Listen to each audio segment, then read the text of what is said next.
Hello everyone, and welcome once again to Caleb Blake's Books. Today we have another book review that I'm very excited about, which is for Yumi and the Nightmare Painter by Brandon Sanderson. This is a Cosmere standalone book, and one of the secret projects that he released. This is the third out of the four. Sanderson is my favorite author, and I always really enjoy his books, and so obviously I was very much looking forward to reading Yumi, and I was a little bit unsure of how it would compare to the rest of his books, because generally speaking, his standalones have not reached the heights of some of his other books for me. The only one that I would say did was Warbreaker, which is one of my favorite Cosmere books, but generally speaking, stuff like Stormlight Archive and Mistborn tends to get a little bit higher for me than his standalones do, like Tress of the Emerald Sea or Elantris. Even though I like those books a lot, they just don't quite crack that absolute top tier for me most of the time. So I expected to enjoy this one, but I did not expect it to become a new favorite. But spoiler alert, this is now my favorite of Sanderson's standalones in terms of the Cosmere. I would say I really loved this book, and I would say it probably did overtake Warbreaker as my new favorite standalone. I absolutely love this one. You won't hear me say many negative things about this book in this review, because I loved basically everything here. So to get started on some of the good stuff that I liked in this book, which was basically everything, I really enjoy the premise of this book. The premise of this book essentially is you have these two characters, Yumi and Painter. Painter also goes by the name, his real name is Nikaro or something like that. I assume it's pronounced differently than that, because this is a very Asian-inspired book, so it's probably pronounced a little differently, but I don't know that really. But we'll call him Painter, because that's how the book often calls him. So you have Yumi and Painter, who are these two individuals from two different worlds. Yumi, on her world, is this, I forget the exact wording, I think it's Yoki-Hijo or something like that, person who is revered and very much looked up to by the community because she is able to perform stone stacking, which is kind of viewed as the big artistic thing of this world, which is able to then summon spirits, and she's able to help people and things like that. And then Painter, on his world is very different from Yumi's. Yumi's is very bright and vibrant and everything, and then Painter's world is just dark, and it's covered in this shroud of darkness, and these nightmares come to life. And he is a nightmare painter, which means that he uses painting in order to capture these nightmares and banish them so that they don't hurt anyone, essentially. So you have these two individuals coming together from different worlds somehow, and are basically then involved in living each other's lives in some way. And it is really interesting. It's a very unique premise that I really enjoy. You don't really get something like this from Sanderson. This book does a lot of really unique things for the Cosmere, which I guess is going to be the first big positive thing aside from the premise, which I just find interesting. But this book is very unique in many ways. First of all, it is, I wouldn't say heavily romance-based, but there is a romance here, which, you know, is not an alien thing to Sanderson's books, but I would say it's a little bit more of a focus here than it is in some of his other books. It is very unique in its setting. Like I said, this is a very Asian-inspired book. Painter's world was inspired more by kind of modern Japan, and then Yumi's world was inspired by, I believe it was South Korea. And so you have this very, very much Asian-inspired, even going as far as to be inspired by things like manga and anime. This world is very much inspired by those cultures. So this is a very unique world for Sanderson, and it was really cool to get that. Very unique in its plot as well. There's not really anything else like it in the Cosmere in terms of just the way that things go. Obviously, you have all the hallmarks of Sanderson. You have the interesting worlds and the good character work and all those things, the big twists in the end. You know, this book does still have a Sanderlanche. You know, it has the big climax at the end where everything gets revealed. But in terms of just the subject matter and all that stuff, it is very unique for Sanderson. And even the magic system, I would say, is very different for Sanderson. I feel like it's a lot less of a hard magic system than what you would usually get from him. Even, it's just a very unique magic system, and it's hard for me to even call it a magic system, even though it kind of is magic in this book, but it's just very uniquely presented compared to the usual for him. To move on from that, I also love the characters in this book. Yumi and Painter are wonderful kind of co-protagonists.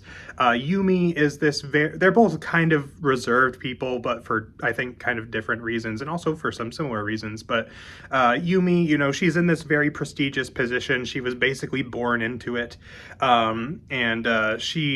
It just has this duty that she must perform for her people day after day, is not allowed to like do anything really for herself. She just has this position that she's in, and she must do everything in her life to fulfill that position at all times. Painter lives a very different life from that, but he's got a lot of kind of stuff in his past that really kind of affects him, and he, is a bit more brooding a little bit. And over the course of these books, with these two people interacting, they kind of learn to be a little more like one another. Yumi learns to kind of relax a little bit, be a little bit more of her own person, and then you have Painter, who kind of learns how to take a little bit more responsibility, I guess, and kind of do that kind of thing. And it's a really interesting dynamic that they have, and I really enjoyed their interactions. You also have plenty of side characters. You have other painters in Painter's world that are really interesting. In Yumi's world, you have kind of her main, I don't know if it's an advisor or something like that, but her kind of main companion, Lian. I don't know if I'm saying that right either. But that was a really interesting character as well. And you had other characters. You have Hoyd, who is the narrator of this book, like he was in Tress of the Emerald Sea. His narration, I would say his voice is not as strong in this book. In Tress, it was very comedy focused, and there is still some comedy in this book for sure, and very good comedy at that. I enjoyed it a lot. But his voice is not as strong in this book, but I actually think I liked it better in this book, actually. It felt, it was probably more fun to read the narration of Tress, but I think this book for me just works a little better. But anyways, he's in this book very minimally, more so as the narrator than anything else. And then you also have Design, who is a companion of Hoyd's, who informs us of many things in this book, getting into a little bit more of the Cosmere connections and things like that, which is a lot of fun. And kind of trying to help Yumi and Painter along their quest and trying to figure out what's going on and why all of this is happening. And plenty of other characters that are great, and lots of stuff like that. World building's really cool, again, very unique, and I really enjoyed it a lot. There's also, I mentioned earlier, there's the Sanderland of this book, which, for those who don't know, is kind of what us Sanderson fans call the big climax of his books, where you get towards the end of the book and then just everything starts happening at once. It could be lots of action, it can be big character moments, it could be big lore revelations, plot revelations. In this book, it's less so action. There is a kind of action scene towards the end, but it's more so revelations about the plot and about the world building, which I thought were phenomenally done. It was super interesting, and it had my jaw just dropped multiple times towards the end of this book, because I was like, oh, that's super interesting that he did it this way. So you can expect a really incredible ending to this book for sure. And overall, I just had a really great time reading this book. Like, it was one of the most page turner type of books that I have read in recent memory. Like, I read it in like a few days, and I would be reading it, and I would not want to put it down. I would have to, because I have other obligations that I have to take care of. But like, for example, I finished reading it earlier today, and yesterday I had to stop reading it because I had to go to work, and I finished reading it. It's split into 4 parts, and I finished it right at the end of part 3. And then I had to go to work. But at the end of part 3 is one of those big revelations that you get that kind of starts the Sanderland. And I was like, no, I can't stop now. I have to keep going. So it was just one of those books that, like, each day for the last few days, I have been actively looking forward to continue reading it, because I was just so invested in it and so interested in seeing the way things were going to go, seeing the way the characters were going to develop, seeing the way things that were actually going on, like what was actually happening, why things were happening, all that stuff. And the payoffs for all of those things were so very worth it, and I think they were excellently done. And the ending of this book is amazing as well. I'm not going to get too much into spoilers. I'm not going to do a spoiler section for this video because even though there are things I could talk about, I think I don't need to specifically address those spoilers in order to get my thoughts across on them. But the ending of this book was amazing. It had me nearly in tears, at least I think once or twice. And just the way that the character arcs resolved, the way that the plot resolved, everything just really worked for me and really resonated with me emotionally. And I just loved the ending of this book. Like, it was one of the most impactful endings to me in terms of Sanderson. Another thing that I want to talk about that also made the ending impactful was the theme of art and the theme of creation in this book. Now, I am an artist, and not as much nowadays. I don't work with it as much as I'd like to, but I went to school for art. I've been a very creative person all my life. I've always done, traditional art. I've always done digital art. I'm a musician, all kinds of things like that. And a big focus of this book is art and the meaning of art and the meaning that we give to art and all that stuff and the way that art can affect people. And I just thought that was brilliantly done as well, especially for someone like me who is very much into that kind of thing. That was a theme that I really enjoyed, and the way that then ties into the ending of this book was just brilliant, and I love that a lot about it as well.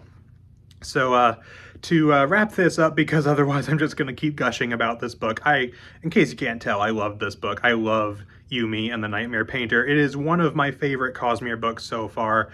It's hard for me to say where exactly it would rank, just because Stormlight Archive in general is just at the top for me.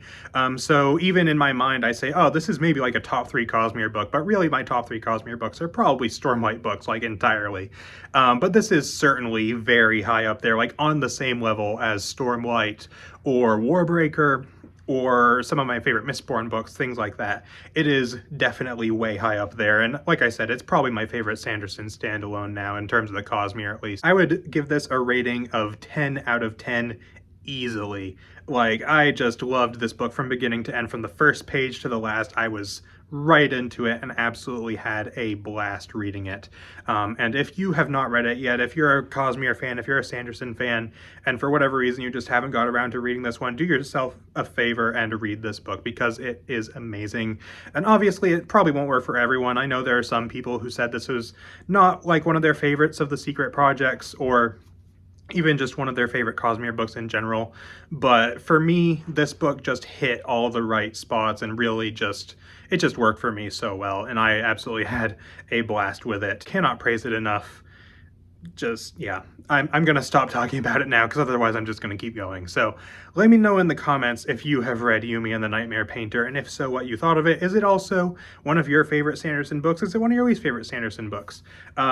This is only the second of the Secret Projects that I've read, but if you happen to have read all of the Secret Projects, let me know what you thought of this one in comparison. If you like Tress more, if you like Silent Man more, if you're one of perhaps the few that maybe even liked Wizard's Handbook more, let me know in the comments all your thoughts on this book. I'm excited to hear them. So that is pretty much it for this video. So thank you all for watching, and I will see you all next time.